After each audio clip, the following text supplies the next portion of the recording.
तो श्री वाल्मीकि तुलसी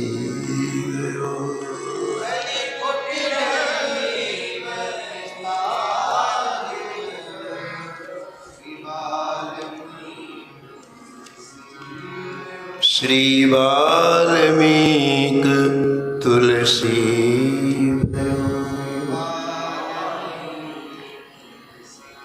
श्री वाल्मीकि तुलसी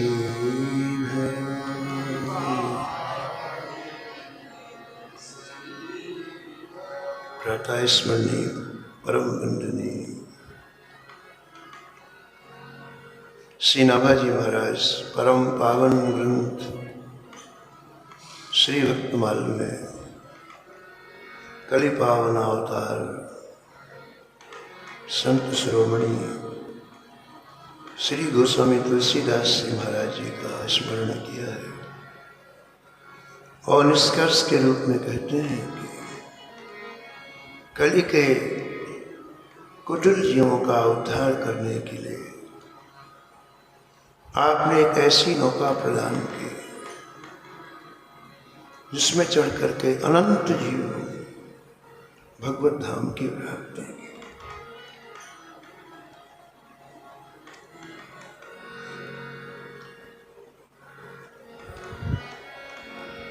गुरुदेव श्री नरहरिदास जी की कृपा और करुणा से श्री तुलसीदास जी काशी आए और से सनातन जी के चरणों में अहर्निश की सेवा करके 15 वर्षों में सनातन धर्म के संपूर्ण शास्त्रों का रहस्य हृदयंगम कर लिया।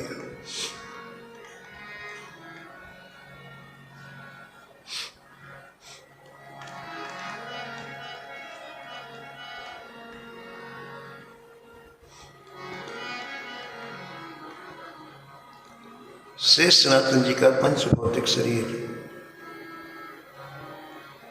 पूरा हुआ। पंच भौतिक शरीर से प्राण अलग हुए और गोस्वामी तुलसीदास के ऊपर एक विपत्ति का पहाड़ टूट पड़ा।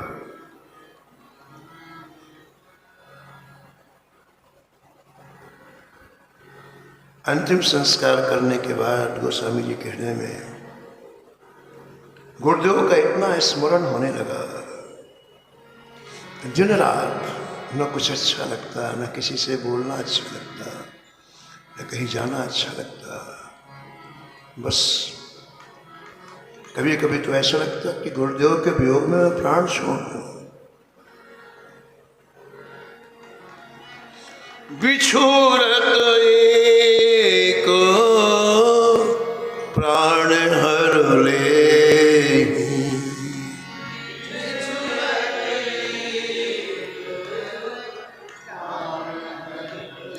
हाँ जी बिछुरत एक प्राण हर ले,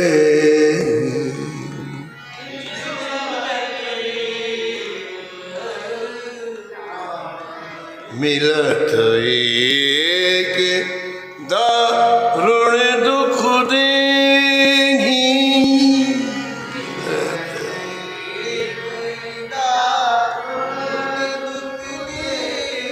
बिछुरत एक प्राण हर ले।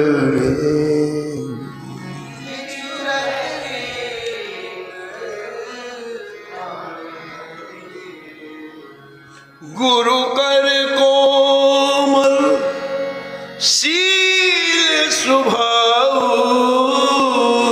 गुरु कर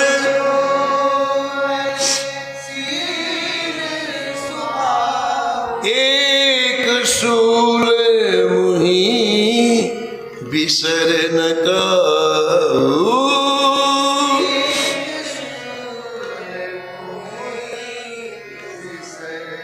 बिसरे न का, बिसरे न का।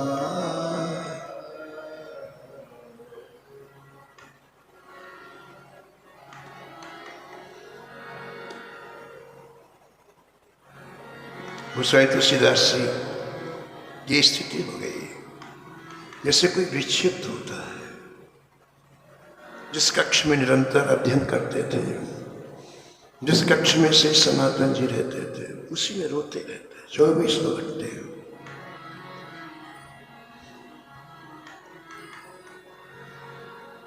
विठल विपुल देव जी के गुरुदेव रसिक शिरोमणि श्री हरिदास जी का जब निकुंज गमन हुआ तो यही स्थिति श्री विठल विपुल देव जी की हो गई।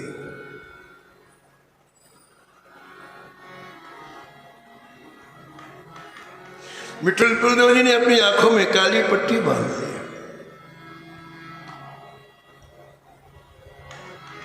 और निश्चय किया, जिस संसार में मेरे गुरुदेव नहीं है उस संसार को अब मैं देखूंगा नहीं।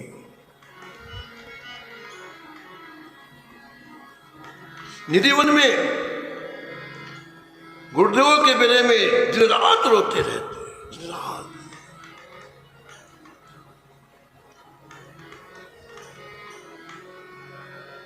सात दिन सात रात हो गए, जल की बूंद भी ग्रहण नहीं की। उस समय का तत्कालीन श्री राम वृंदावन का रसिक समाज घबरा गया। हम लोगों के बीच में से एक ऐसा गुरुनिष्ठ भक्त चला जाएगा, प्रेमी चला जाएगा, इसके प्राण बचाना चाहिए। रसिक समाज ने श्री हरिराम व्यास जी से कहा, आप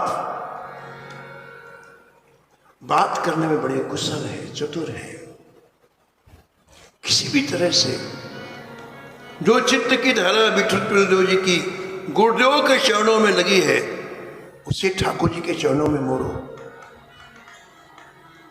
हम लोग आज रासलीला का आयोजन कर रहे हैं केवल विठल विपुल देव जी के लिए। हम लोग सभी लोग आएंगे, आप निधिवन से विठल विपुल देव जी को लेकर के रासलीला में आइए। तो वियोग की जो धारा है वो रास बिहारी के चरणों में जुड़ जाए तो प्राण रुक जाए। प्राणों को अवलंबन चाहिए, अगर सहारा नहीं मिलेगा तो प्राण नहीं रुकेंगे। जहां चित्त लग गया लिख गया।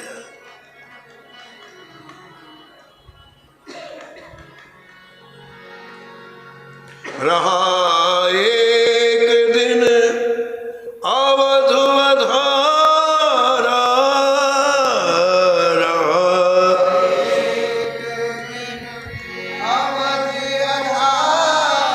समुझत मन दुख भयउ अपारा।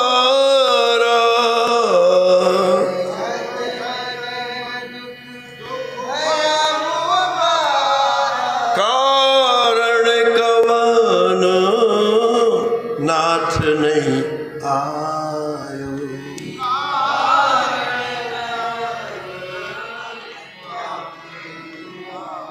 जाने कुटिले किधो मोहि बिसरायो। जाने कुटिले किधो मोहि बिसरायो। कारण कवन नाथ नहीं आयो।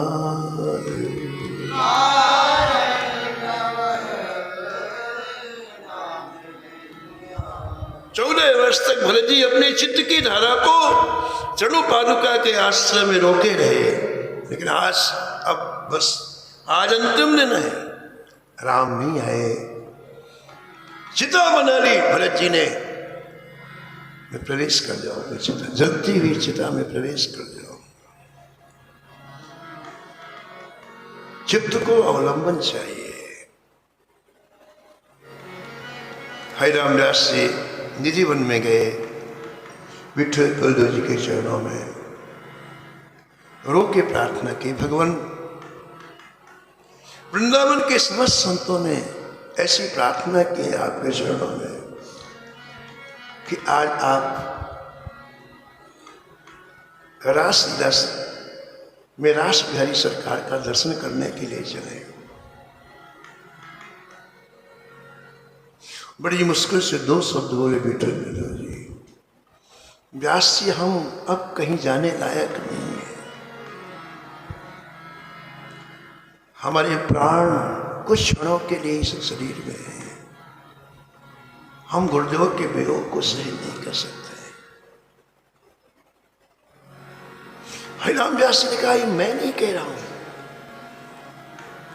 समस्त वृंदावन के संतों ने निवेदन किया है। सुनते ही गंभीर हो गए विठल। सब संतों ने कहा है, और संतों की आज्ञा तो गुरुदेव की आज्ञा से भी श्रेष्ठ होती है। लो चलो, ले चलो मेरा हाथ पकड़ के।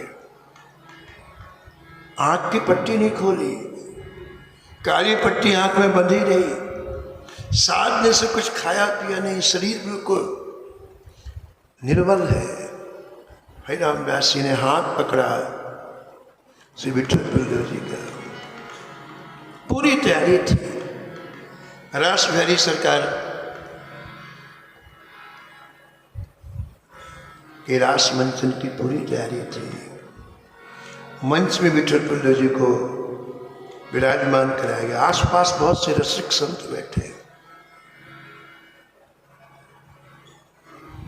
पर्दा खोला गया, श्री रास बिहारी जी की आरती हुई। आरती के बाद रास बिहारी सरकार को ये समझा दिया गया कि आप विठल बिल्लो जी के पास जाकर के उनकी आंखों में जो काली पट्टी 7 दिन से बंधी हुई है उसे अपने हाथ से खोलो और कहो, बाबा मैं तुझे दर्शन देने के लिए आया हूं। रास बिहारी सरकार ने ऐसे किया, नृत्य करते करते विठल बिल्लो जी के पास आए। बाबा बाबा, विठल बिल्लो जी ने पूछा, आप कौन हैं? अरे जिनका तो दिन रात भजन करता है वही तो बिहारी जी हूं मैं।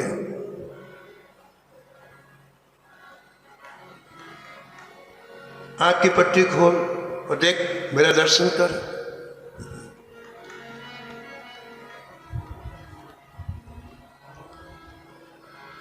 विठल बिल्लो जी ने कहा, आप बिहारी जी हैं, मेरे गुरुदेव कहाँ हैं? मुझे बताओ, मेरे गुरुदेव कहाँ हैं? बिहारी ने कहा, वो मेरे निकुंज में है। तो विठल बिल्लो जी ने कहा कि बिना गुरुदेव के मैं आपका दर्शन करना नहीं चाहता। मैं आपका दर्शन गुरुदेव की गोद में बैठे हुए करना चाहता हूं। यदि गुरुदेव निकुंज में है तो मैं आपका दर्शन करना नहीं चाहता। और इतना विरह प्रबल हो गया कि वहीं रासलीला में बैठे बैठे हाँ गुरुदेव कह के प्राण छोड़ दिए।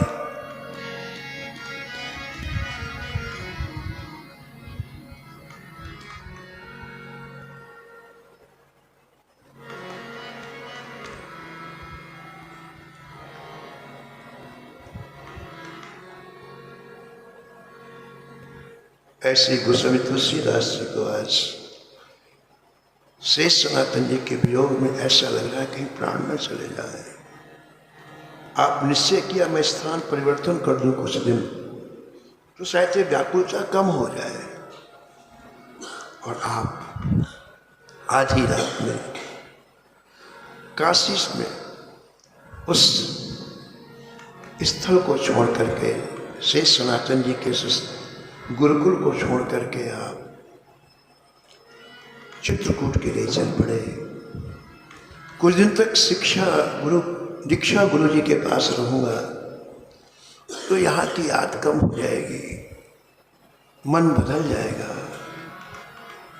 आप चित्रकूट के लिए चले।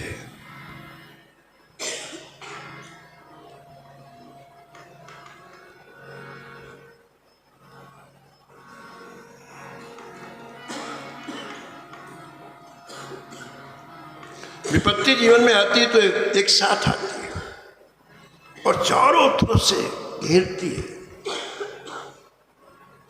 उन विपत्ति को दूर करने वाला यदि कोई है तो केवल ठाकुर ही है। ये भ्रम है जीव का, अमुक व्यक्ति विपत्ति दूर कर देगा, अमुक जगह विपत्ति दूर कर देगी, अमुक प्रयास, बिल्कुल भ्रम है। विनय में लिखते हैं गोस्वामी जी, तुलसी चित चिंता न मिटे बिनु, तुलसी चित चिंता न मिटे, चिंतामणि पहचाने,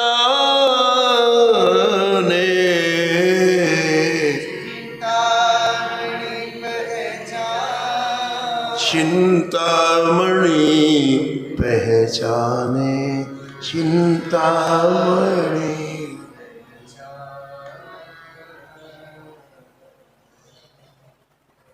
आप प्रयागराज से थोड़ा आगे आए, गोस्वामी तुलसीदास जी प्रयागराज से आगे आए, सामने संतों का समूह आते हुए दिखाई पड़ा। आपने साष्टांग दंडवत प्रणाम किया। दंडवत महाराज, संतों ने कहा दंडवत गुरु भाई, कहाँ जा रहे हो? बोले चित्रकूट जा रहा हूँ गुरुदेव का दर्शन करने के लिए। अरे श्री हरिदास जी का? बोले हाँ। बोले आपको पता नहीं, उनका साकेत गमन हो गया है, उन्हीं के उत्सव में तो हम लोग होते आ रहे हैं। उनका जो भंडारा हुआ संतों का, उसी में तो हम लोग आ रहे हैं। ओहो, दूसरी विपत्ति, फिर गिर पड़े, फिर व्याकुलता छा गई गोस्वामी तुलसीदास। विपत्ति एक साथ आती। 1 घंटे के बाद होश आया। अब विचार करने कहाँ जाऊं? काशी में स्थिति है, चित्रकूट में कहाँ जाऊं? संयोग से आप जहां खड़े थे ना, वहां से राजापुर पास में था, और राजापुर को देखते ही आपके मन में आया क्यों ना कुछ दिन में राजापुर में रुक करके अपने मन को शांत कर लूं। ना मैं चित्रकूट जाऊं, ना मैं काशी जाऊं, मैं राजापुर चलूं। और आप उस स्थल से सीधे राजापुर के लिए चल दिए।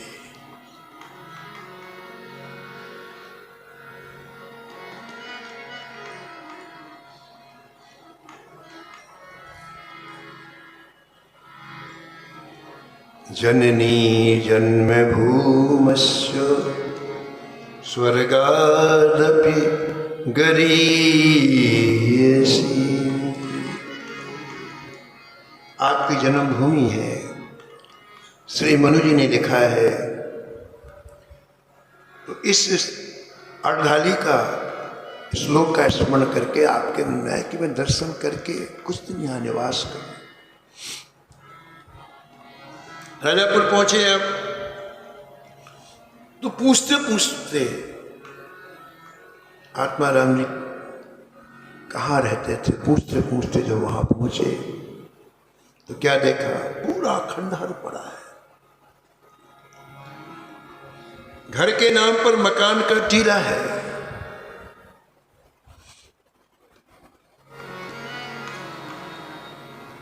कोई वंश में बचा नहीं, सारे वंश का विनाश हो गया।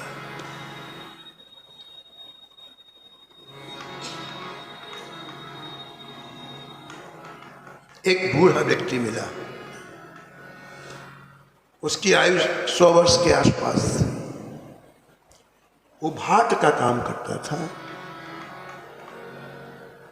उसको जब पता चला तो गोस्वामी ने उससे पूछा, भाई ये पूरा वंश कहाँ चला गया? श्री आत्माराम जी का पूरा वंश कहाँ चला गया? तो उसने बताया, महाराज मुझे वो पुरानी याद आ रही है।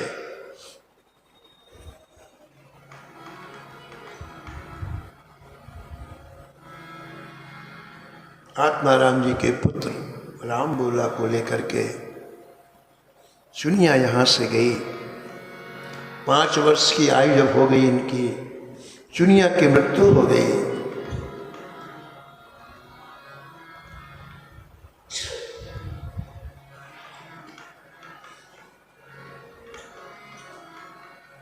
तो हरिपुर से एक नाई आया आत्मा राम जी को कहने से कि आप उस बालक को ले आओ, बड़ा अनाथ घूम रहा है। लेकिन इनका इतना निष्ठुर व्यवहार राम बोला के प्रति, बोले बिल्कुल नहीं।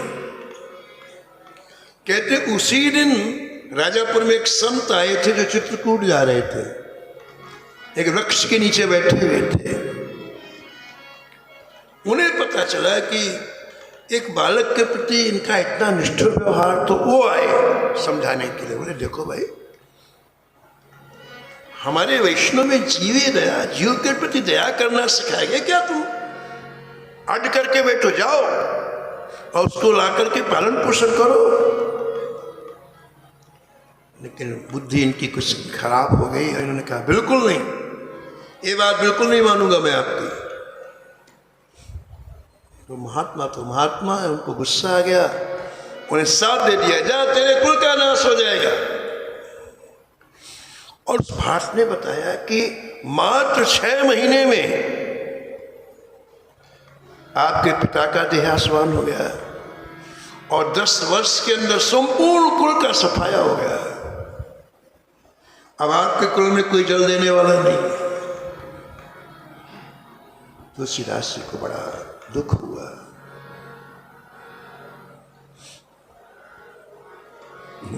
फिर विपत्ति को विपत्ति सिर विपत्ति।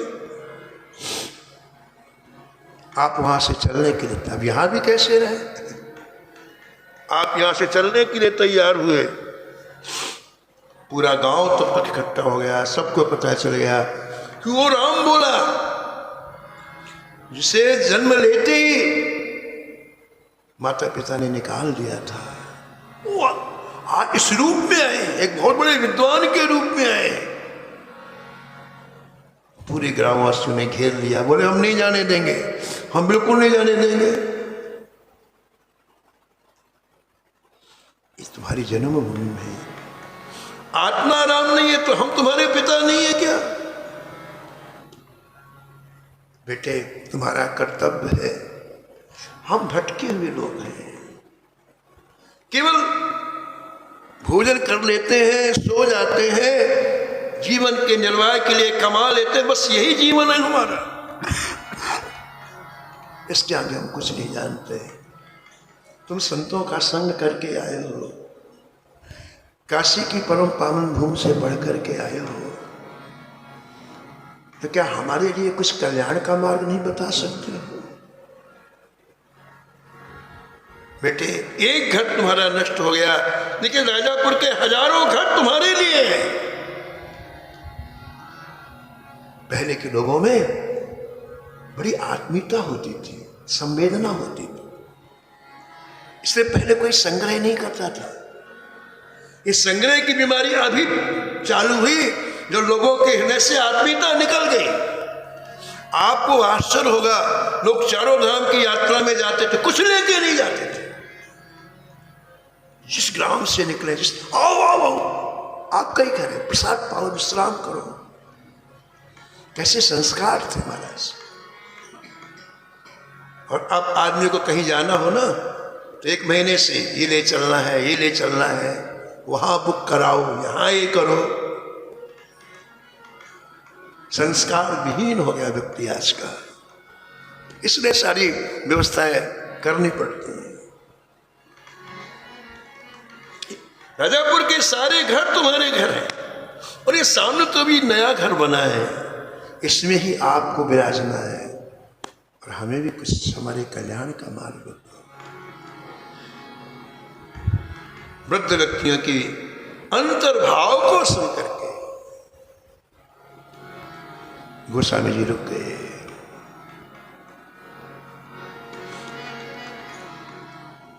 प्रभु की प्रेरणा मान करके आपने ग्रामवासियों को नित्य प्रति राम कथा सुनाना प्रारंभ किया। अब श्री राम कथा अति पावन।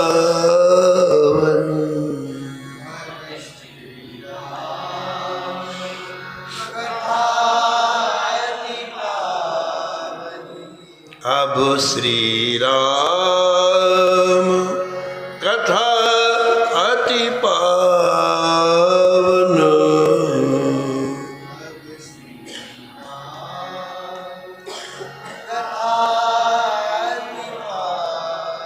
सदा सुखद दुख पुंज नसावनी।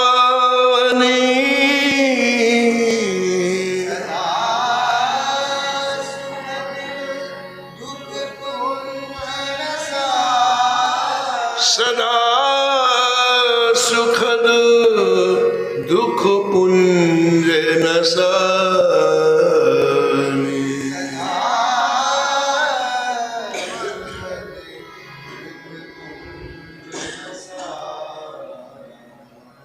पूछो रघुपति कथा प्रसंग। पूछो रघुपति सकल लोक जग पावन गंगा।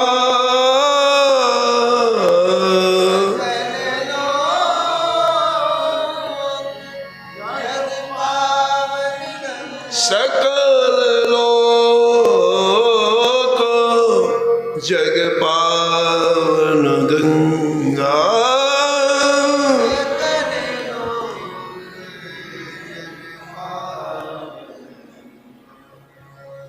गोस्वामी तुलसीदास जी ने राम कथा प्रारंभ की।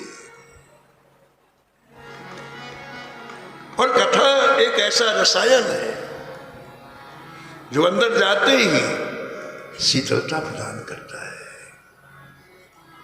हर व्यक्ति तड़प रहा है, व्याकुल है, पीड़ित है, लेकिन अमृत जैसे अंदर जाता है एकाएक व्यक्ति को शांति मिलती है। इसलिए जितने बड़े दान हैं, वेदांगनाएं कहती हैं सबसे बड़ा दान कथा का दान, बूढ़ा जला है, क्योंकि हृदय को शीतल करना है सबसे बड़ा दान है।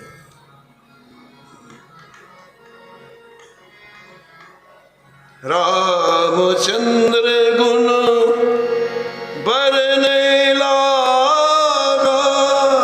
राम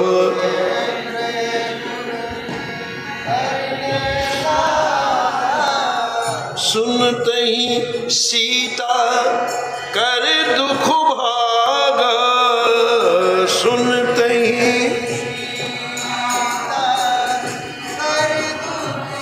कर दुख भागा, कर दुख भागा।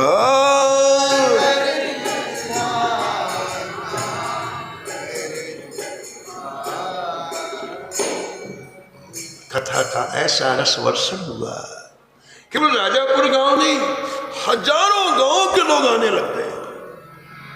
एक विशाल जनसमूह एकत्रित हो गया।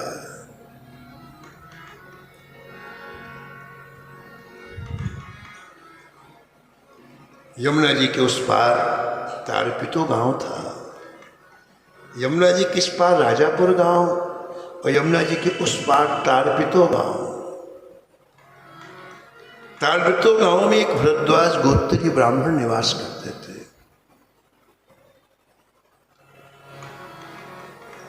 उनकी एक कन्या थी जिसका नाम रत्नावली था, महान विदुषी, जन्मजात विदुषी थी।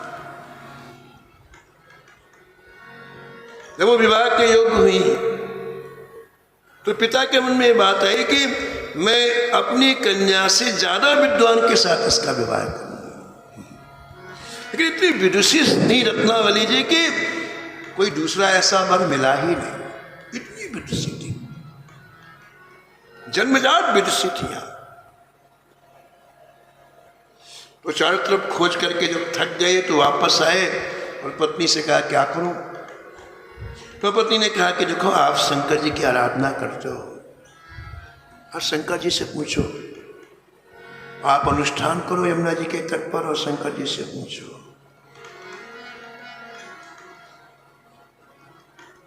यमुना तट पर आपने 3 दिन तक लगातार बिना कुछ जल पिए अनुष्ठान किया।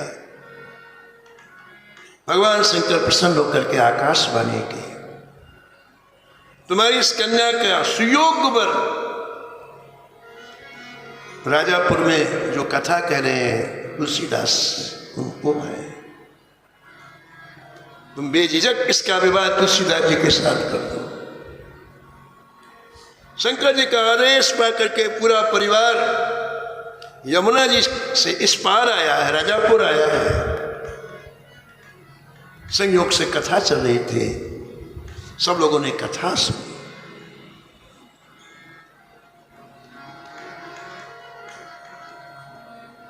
जो सुनत गावत कहत समझत सुनत गा,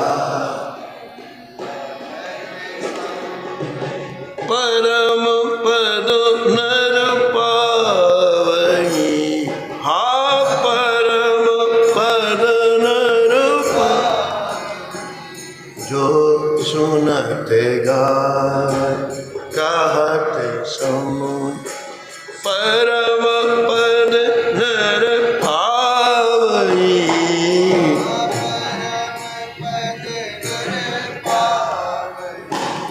रघुवीर पद पाथोज मधुकर, रघुवीर पद कर दास तुलसी गावई, हाजी दास तुलसी, हाजी दास तुलसी गावई, हाजी दास तुलसी। मुग्ध हो गए रत्नावली के पिता कथा सुन करके। कथा को विराम होते ही रत्नावली के पिता खड़े हुए और जाकर के तुलसीदास जी के चरणों को पकड़ लिया। अभी वो व्यासासन पर ही बैठे, अभी कथा से नीचे नहीं आए, व्यासासन पर चरण पकड़ लिए। उसने कहा कि उठिए उठिए, छोड़िए छोड़िए, बड़े नहीं, पहले आप हाँ करो। किस बात की हाँ? मैं अपनी कन्या का विवाह आपसे करना चाहता हूं, आप हाँ करो। कहाँ कथा हो रही थी, कहाँ विवाह की बात आ गई? कुछ समझ में नहीं आया गोस्वामी जी को। अब गोस्वामी जी मौन हो गए। अब प्रणाम करने वाले बहुत से इकट्ठे हो गए, अब शोर होने लग गया। तो जो बड़े बूढ़े थे गांव के, हो गए, बोले क्या बात है, क्या बात है, क्या बात है, क्यों तुम तुलसीदास जी के चरण नहीं छोड़ रहे? बोले मैं तभी छोड़ूंगा जब ये विवाह के लिए हाँ करेंगे। विवाह की बात सुनते बूढ़ों को बड़ी खुशी होती है, बहुत खुशी। राजापुर के वृद्धों ने सोचा अरे काम बन गया, अगर विवाह हो जाएगा तो फिर यही रुक जाएंगे और हमेशा कथा सुनने को मिलेगी। अभी तो पता नहीं कब घूम जाए दिमाग चलने में, लेकिन विवाह होने के बाद तो अंदर से बड़े खुश हुए और बाहर से डांटा रत्नावली के पिता, अरे इतने बड़े हो कि तुम मूर्ख हो, बच्चों से विवाह की बात करते हो, हम मर गए क्या, चलो हमारे साथ चलो। घर ले गए, खूब खिलाया पिलाया, बोले पक्का हमारी तरफ से तैयारी करो। संवत 1583 ज्येष्ठ मास शुक्ल पक्ष त्रयोदशी तिथि गुरुवार के दिन श्री तुलसीदास जी का यह विवाह है परम श्री रत्नावली के साथ संपन्न। बोलो गोस्वामी तुलसीदास जी महाराज की, परम श्री रत्नावली जी की। अब विवाह के बाद इन दोनों का कैसा जीवन रहेगा और श्री ठाकुर जी कैसी भूमिका निभाते हैं महापुरुषों के जीवन में, एक कथा आप कल स्मरण